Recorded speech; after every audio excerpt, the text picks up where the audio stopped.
Hello दोस्तों, मैं गितेश कुमार फिर से rich dad poor dad Robert T Kiyosaki की किताब की एक नए अध्याय के बारे में फिर से मैं आपको बताने आया हूँ। आज अध्याय नंबर 2 पे चर्चा करेंगे।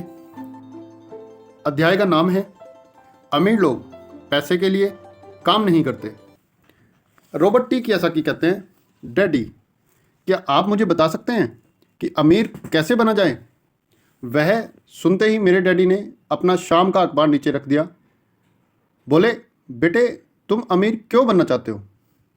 क्योंकि आज जिमी की मम्मी अपनी नई कैडिलिक कार में आई और वे लोग पिकनिक पर अपने समुद्र तट वाले घर पर जा रहे थे। जिमी अपने साथ अपने 3 दोस्तों को ले गया, परंतु माइक और मुझे नहीं ले गया।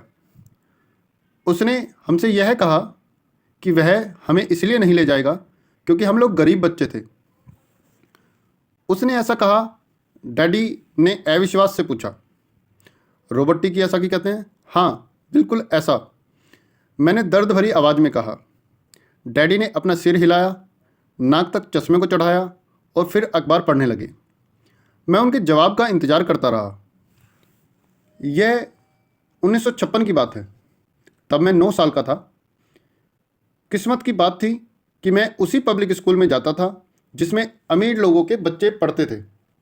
हम शुगर प्लांटेशन के कस्बे में रहते थे।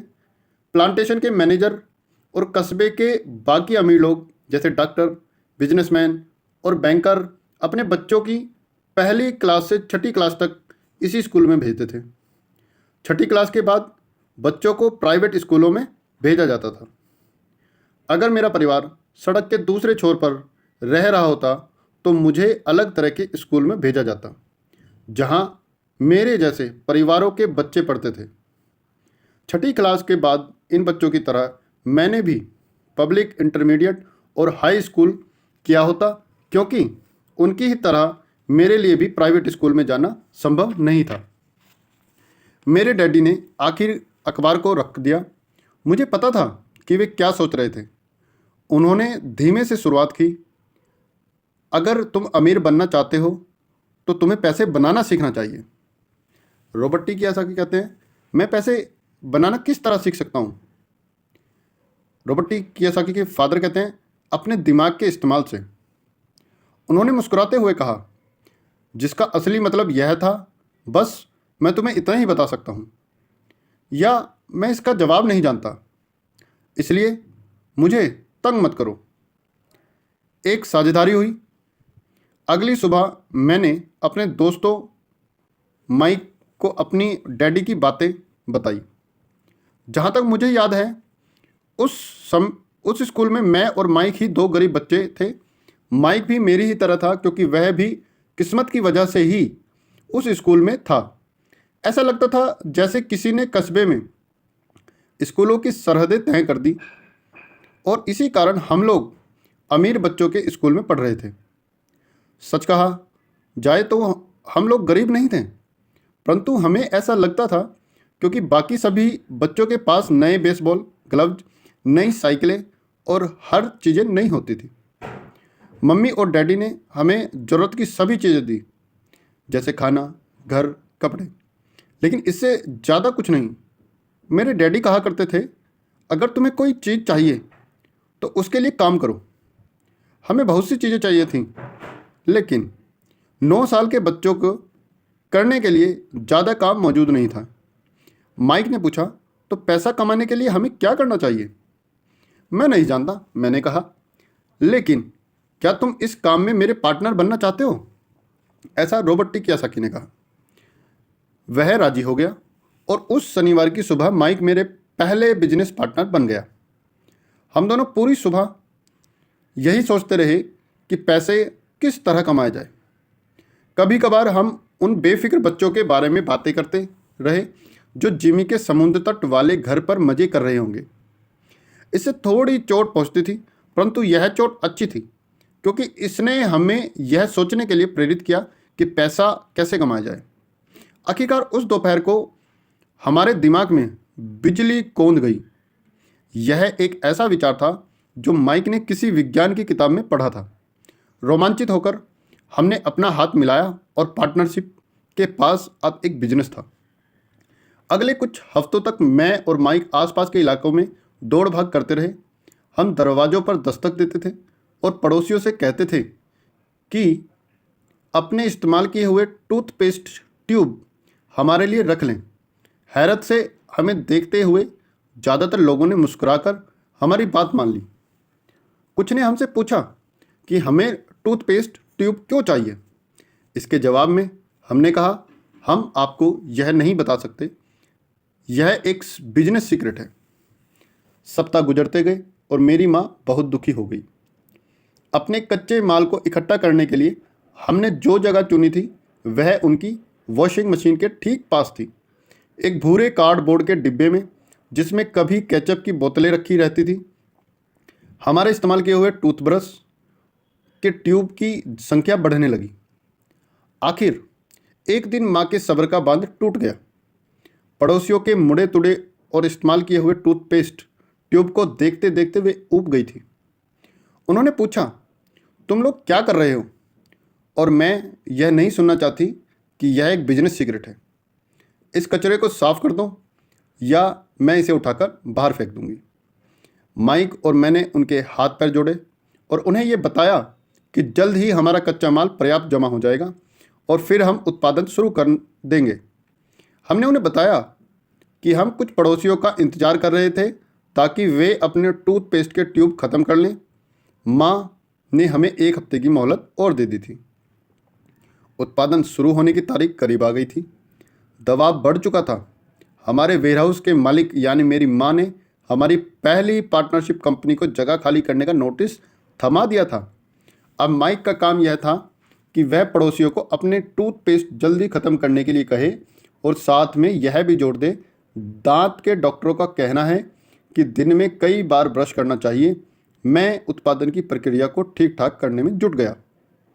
एक दिन मेरे डैडी अपने एक दोस्त के साथ कार में बैठकर पोर्च में आए और उनके आश्चर्य का ठिकाना नहीं रहा जब उन्होंने वहां 9 साल के 2 बच्चों को उत्पादन की प्रक्रिया में पूरी गति से जुटे देखा।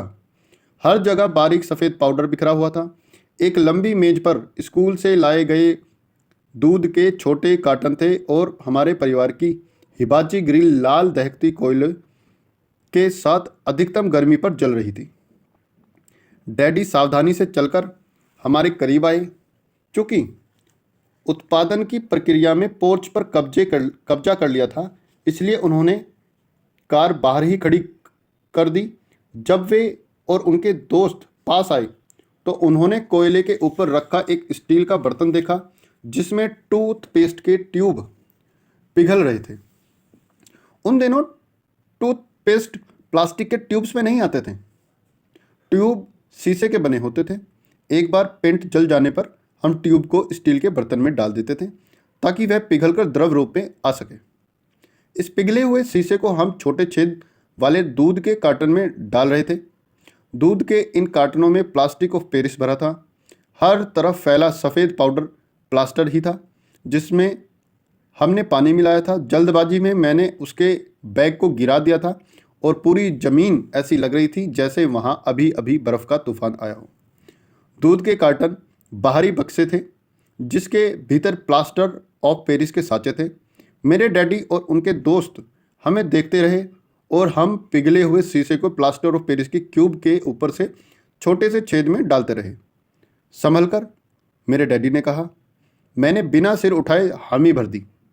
आखिरकार जब शीशे को डालने का काम खत्म हो गया तो मैंने स्टील के बर्तन को नीचे रख दिया और फिर अपने डैडी की तरफ देखकर मुस्कुराया। उन्होंने हल्की मुस्कान के साथ पूछा, तुम लोग क्या कर रहे हो? हम वही कर रहे हैं जो आपने बताया था, हम अमीर बनने जा रहे हैं, मैंने कहा। हाँ? माइक ने सिर को हिलाते हुए और मुस्कुराते हुए कहा, हम दोनों पार्टनर हैं। डैडी ने पूछा, और इन प्लास्टर के साँचों में क्या है? मैंने कहा, देखिए, इसमें एक बहुत अच्छी चीज़ है। छोटे हथौड़े से मैंने सील को ठोका जिससे भारी खोल टूट गया। सावधानी से मैंने ऊपर के आधे प्लास्टर को हटाया और जस्ते का एक हिस्सा बाहर गिर गया। हे भगवान, मेरे डैडी ने कहा, तो तुम लोग जस्ते के सिक्के ढाल रहे थे? मैंने कहा, बिल्कुल सही। हम वही कर रहे थे जैसा आपने हमसे कहा था। हम पैसा बना रहे थे। मेरे डैडी के दोस्त जोर से हंसने लगे। मेरे डैडी भी मुस्कुराए और उन्होंने अपना सिर हिलाया। उनके सामने आग और टूथपेस्ट के ट्यूब के बक्से के साथ सफ़ेद धूल में लिपटे हुए दो बच्चे खड़े थे, जो इस कान से उस कान तक खुलकर मुस्कुरा रहे थे। उन्होंने हमसे कहा कि हम सब कुछ छोड़कर उनके साथ चले और घर के सामने वाली सीढ़ी पर बैठे। मुस्कुराते हुए उन्होंने हमें जालसाजी शब्द का मतलब समझाया। हमारे सपने धराशायी हो गए थे। तो आपका मतलब है कि यह गैरकानूनी है? माइक ने कपकपाती आवाज़ में पूछा। छोड़ो, डैडी के दोस्त ने कहा। हो सकता है कि बच्चे अपनी जन्मजात प्रतिभा को विकसित कर रहे हो। मेरे डैडी उन्हें घूरते रहे। हाँ, यह गैर कानूनी है, डैडी ने नरमी से कहा, परंतु तुम लोगों ने यह साबित कर दिया कि तुम में बहुत ज़्यादा रचनात्मक और मौलिक विचार हैं। इसी तरह आगे बढ़ते रहो, मुझे तुम पर गर्व है। निराश होकर माइक और मैं तकरीबन 20 मिनट तक चुपचाप अपना सिर पकड़कर बैठे रहे। इसके बाद हमने सारा अटाला साफ करना शुरू किया। पहले ही दिन हमारा बिजनेस चौपट हो गया था। पाउडर साफ करते हुए मैंने माइक की ओर देखा और कहा, मुझे लगता है जिमी और उसके दोस्त ठीक करते। हम सचमुच गरीब हैं। जब मैंने यह कहा तब डैडी बस जाने ही वाले थे। बच्चों, उन्होंने कहा, तुम गरीब तभी कहलाओगे जब तुम लोग हार मान लोगे।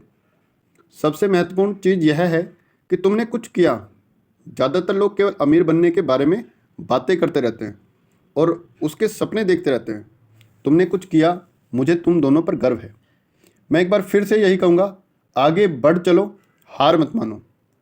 माइक और मैं खामोश खड़े रहे। ये शब्द सुनकर अच्छे थे, परंतु हमें यह पता नहीं था कि हमें क्या करना चाहिए। तो ऐसा क्या है डैडी कि आप अमीर नहीं हैं? मैंने पूछा।